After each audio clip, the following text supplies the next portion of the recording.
नमस्कार मंडळी, मी दीपाली स्वागत करते तुम्हा सर्वांचं आपल्या नवीन एका व्हिडिओमध्ये। कालचा व्हिडिओ तुम्ही बघितलाच असेल। मला जायचं होतं मामाच्या मुलाच्या लग्नासाठी, पण की यांची तब्येत खराब असल्यामुळे आमचं काही जाणंच झालं नाही। आणि त्याच रात्री माझी पण एवढी तब्येत खराब झाली ना, अचानक आलेली थंडी ताप, त्यामुळे खूपच जास्त आजारी पडलेले। आणि सकाळी आहो ऑफिसला गेले नाही, त्यामुळेच म्हणले तुझी पण तब्येत खराब आहे आणि की यांची पण तब्येत खराब आहे, तू त्याला कसं बघणार, त्यासाठी तर ते घरीच राहिलेले। मग सकाळी उठले, रोजची सवय आहे ब्रश वगैरे केल्यानंतर पाणी पिण्याची, तर मग पाणी अगोदर पिले आणि त्याचबरोबर मग चहा पण करायला ठेवलेला।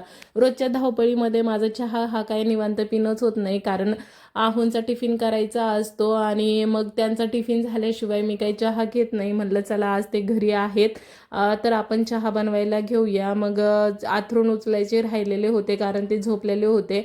मग मी चहा ठेवला आणि अंथरून उचलण्यासाठी गेलेले, कपड्याच्या घड्या घातल्या आणि तोपर्यंत माझा चहा पण बनला।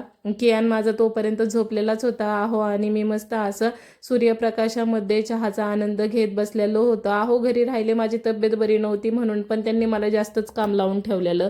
सोफ्याची जागा चेंज करू म्हणे, आणि ह्या मागे ना कियांनी बरेच असा कचरा टाकलेला होता, तो पण मला काढायचा होता। म्हटलं चला हे पण करून घेऊया। मग सगळं हे बघा तुम्हीच आता किती पसारा करून ठेवलेला होता। त्यांनी काही पण घेतो आणि तिकडून टाकतो, आणि तोपर्यंत मी आवरेपर्यंत हा ही खूप उठून पण सवय असते, गेलेला। कुठे पण छान दिसली की त्याच्यामध्ये पसारा टाकून द्यायचा। तशीच माझ्या कियांना पण सवय आहे, काही पण दिसलं ना, ते पेपर्स त्याच्या डॅडाने मुंबईवरनं आणले होते, तो प्रिंट आउट खेळण्यासाठी त्याला, तर त्यांनी ते सगळे त्या सोफ्याच्या मागे टाकून दिले। आणि त्याचबरोबर त्याला जे पण खायला देईल ना, त्याला कंटाळा आला की तो तिथं टाकून देत होता। माझं काही म्हणजे कामात असेल मी त्यावेळेस दिलेलं, पण त्या दिवशी त्यांनी प्रिंट टाकल्या, म्हणलं अरे हे सगळे जाते कुठं, तर बघितलं तर काय इकडे टाकलेलं। मग सगळे तिथली घाण काढून घेतलेली, झाडू मारून घेतला। आणि त्याचबरोबर मग सोफा पण कोरड्या कपड्याने पुसून घेतलेला। ओल्या कपड्याने तर काही फर्निचर पुसायला जमत नाही, त्यामुळे कोरड्या कपड्याने पुसून घेतला। त्याचबरोबर मग खाली पण घाण झालेलं होतं, म्हणलं आता चला लगेचच फरची पण पुसून घेऊया। हे सगळं करेपर्यंत माझं लेकरू उठलेलं होतं आणि लगेचच माझ्याकडे धावत पळत आला। आता आमच्या दोघांचं काय कार्यक्रम चालू आहे हे त्याला बघावंच लागतं ना, त्यांनी सगळे बघितल्याशिवाय काम कसं पूर्ण होणार, आणि कोणत्या पण गोष्टीला त्याचा हात लागला नाही तर मग काम कसं अपूर्णच राहिल्यासारखं वाटतं ना। मग आला आणि फरची पुसायला मदत करायला लागला।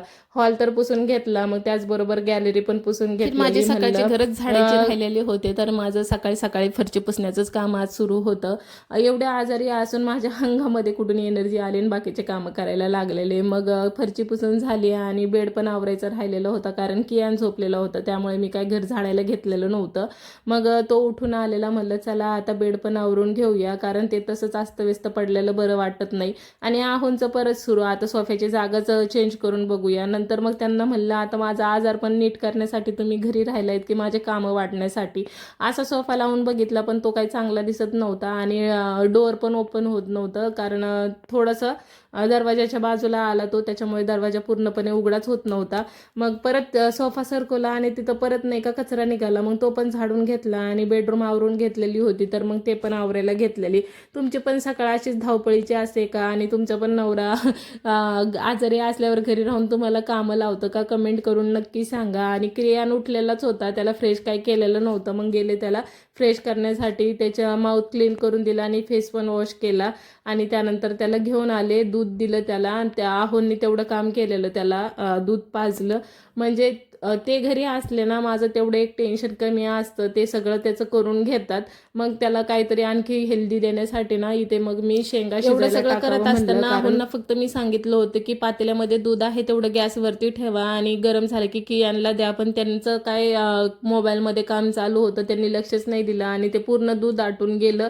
तर मग कियांसाठी दूधच नव्हतं, मग ते बाहेर जाऊन घेऊन आले, मग त्याला तोपर्यंत खायला द्यावं म्हणून शेंगा शिजायला म्हणजे टाकलेल्या। मग आणखीन पण तो लहानच आहे, पण जेव्हा 8-9 महिन्याचा होता त्यावेळेस मी त्याला सारखं शेवग्याचं सूप करून देत होते, त्याला खूप आवडायचं। पण अशामध्ये काही आहोंनी आणल्याच नव्हत्या, आज बऱ्याच दिवसानंतर आणलेल्या होत्या, आणि काल त्याला ना मी अशाच शिजून दिलेलं होतं, तर त्याने खूप आवडीने खाल्ल्या। म्हणलं चला आता पण त्याला देऊया। आणि बेडरूम झाडून घेतलेलं होतं, पण फरची पुसायची राहिलेली होती, मग ती पुसायला लागले। आहोंनी तेवढ्यात दूध घेऊन आले, मग दूध बॅग धुतली आणि दूध गरम करायला ठेवलेलं. मग दूध तोपर्यंत गरम होतंय, इकडे मग शेवग्याच्या किचन पण शेंगा पुसायला शिजायला घेतलेलं टाकलेल्या आणि एकीकडे दूध पण गरम होत होतं आणि इकडे माझी फरची पण पुसणं चालू होती. आजारपण तर काय म्हणजे असलं तर आपल्याला असं पडून राहिलं तर जमतच नाही, कारण जी करणारी बाई असते तीच झोपून राहिली की सगळ्या बाकीच्यांचे प्रॉब्लेम्स होतात. पण त्यांना चपात्या काही जमत नाही पण आणि मेडिसिन खायचं असल्यावरती थोडंसं भातावरतीच जमत नाही, कारण त्याने गोळ्या लागण्याची शक्यता असते आणि भूक पण जास्त लागते. आणि माझ्या कियांला पण चपाती पाहिजे, त्याला चपाती आवडते, त्यासाठी मला करावंच लागते. किती दुखत असलं काही असलं ना तर एक टाइम तरी चपाती त्याच्यासाठी करावंच लागते. मग एकीकडे काय केलेलं मी शेवग्याच्या शेंगाची भाजी करायला घेतलेली आणि दुसरीकडे मला करायचा होता फोडणीचा भात. रात्रीचा भरपूर भात उरलेला होता, कारण तब्येत बरी नसल्यामुळे जास्त काही जेवलेलेच नव्हते. मग दोन्ही पण सोबतच करायला घेतली. शेवग्याच्या शेंगाच्या भाजीसाठी इथे कांदा टोमॅटो चांगलं परतून घेतलं तेलामध्ये, लसूण पण त्याच्यामध्येच ठेचून टाकलेला आणि त्यानंतर मग इकडे मी वाटण करून घेतलेलं. तर त्याच्यामध्ये 2 हिरव्या मिरच्या, धनिया पावडर हे सगळं मिक्सरमधून काढून घेतलं आणि त्याच्यामध्ये टाकून दिलं आणि त्याच्यामध्ये लाल मिरची पावडर टाकली, हळद टाकली आणि छान असं परतून घेतलं. आणि तोपर्यंत इकडे फोडणीचा भात पण करून घेतलेला. फक्त हिरव्या मिरच्या टाकल्या नाही, कारण कियान पण खाईल त्यासाठी. आणि मग शेंगा टाकल्या आणि डाळ, मी मठाची डाळ भिजत घातलेली होती तर ती पण टाकून घेतली. तुम्हाला पाहिजे असेल तर तुम्ही डायरेक्ट शिजू पण शकता शेंगामध्ये टाकून, पण ती गाळ होते त्याच्यामुळे मी ह्यावेळेस तसं केलं नाही. डाळ झाली, भात पण झाला आणि आता चपात्या करायला पीठ मळून घेतलेलं. आहोंनी कियांला आंघोळ घातली होती, त्याची आंघोळ झाली. एवढा लाड येतो ना, कपडे ते घालायला एवढा कंटाळा येतो ना, मग त्याला टावल लावली आणि मग त्याचं मन कुठेतरी डायव्हर्ट झालं. मग त्याला घोलून कपडे घालून घेतले, पण तो टावल काढायचं काही नावच घेत नव्हता. आणि बघा कसे नखरे करत बसलेला. तो रेडी होण्यासाठी इतके नखरे करतो ना, तसंच मग त्याला तेल लावलं. आणि किती आवरा मी घर, पण ज्या वेळेस ना आहो घरी असतात आणि कियान तर घराचे हाल एवढे म्हणजे अस्तव्यस्त करून टाकतात ना, बेडवरती इकडे तिकडे पसारा पडलेला असतो. मग सारखंच ते आवरत बसण्यापेक्षा मी तसंच देते ठेवून आणि एकदाच मग सगळं आवरायला घेते. आणि त्यानंतर त्याला टिक्का लावून घेतला. मला म्हटलं पा दे, तर लगेच त्याने पा पण घेतलेला. आणि त्याला मॉइश्चरायझर लावणं कंपल्सरीच आहे, कारण त्याची ड्राय स्किन आहे ना, तर त्याला खूप प्रॉब्लेम होतो. त्यामुळे मला ते मॉइश्चरायझर त्याचं लावावंच लागतं. मग त्याचं आवरून दिलं, त्याचे लाड केले आणि त्यानंतर आले मग मी माझे कामं करण्यासाठी.